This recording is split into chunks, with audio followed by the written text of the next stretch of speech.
আসুন জেনে নেই পৃথিবীর যে ৩ ধরনের ব্যক্তিরা সবার প্রথম জাহান্নামে নিক্ষিপ্ত হবেন এবং কিয়ামতের দিন তাদেরকে সর্বপ্রথম ডেকে আনা হবে বিচারের জন্য।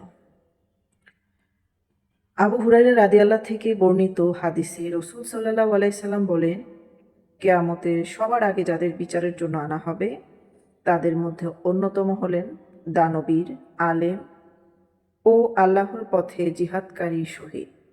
আল্লাহ তাআলা প্রথমে শহীদকে নেয়ামতগুলো দেখিয়ে প্রশ্ন করবেন, এসব নেয়ামতের পরিপ্রেক্ষিতে তুমি কি করেছ? সে উত্তর দেবে, আমি আপনার পথে লড়াই করে শহীদ হয়েছি।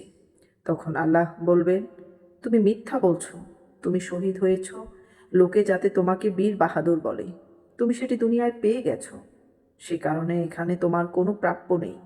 তখন তাকে জাহান্নামে নিক্ষেপ করা হবে। এরপর একজন দানবীরকে উপস্থিত করে বলা হবে, তাকে যে সম্পদ দেয়া হয়েছিল সে তার নেয়ামতের প্রেক্ষিতে কি করেছে? সে উত্তর দেবে, আমি আপনার সন্তুষ্টির উদ্দেশ্যে এই সম্পদগুলো আপনার পথেই ব্যয় করেছি। তখন আল্লাহ বলবেন, তুমি মিথ্যা বলছো, তুমি দান করেছ যাতে লোকে তোমাকে দানবীর বলে। তুমি সেটি দুনিয়াতে পেয়েও গেছো, সে কারণেই তোমার কোনো প্রাপ্য নেই। তাকেও জাহান্নামে নিক্ষেপ করা হবে। এবার একজন আলেমকে নিয়ে আসা হবে।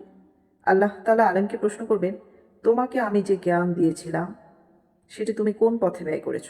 তখন সে বলবে, আমি আপনাকে খুশি করার জন্য সেই জ্ঞান অন্য মানুষের কাছে পৌঁছে দিয়েছি।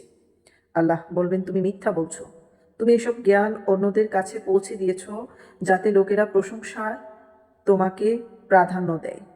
সেটা তুমি দুনিয়াতে পেয়ে গেছো, তাই এখানে তোমার কোনো প্রাপ্য নেই। এরপর তাকেও জাহান্নামে নিক্ষেপ করা হবে। সুনানে তিরমিজি হাদিস 2382। আল্লাহ সবাইকে নিষ্ঠার সাথে আমল করার তৌফিক দিন। আমিন।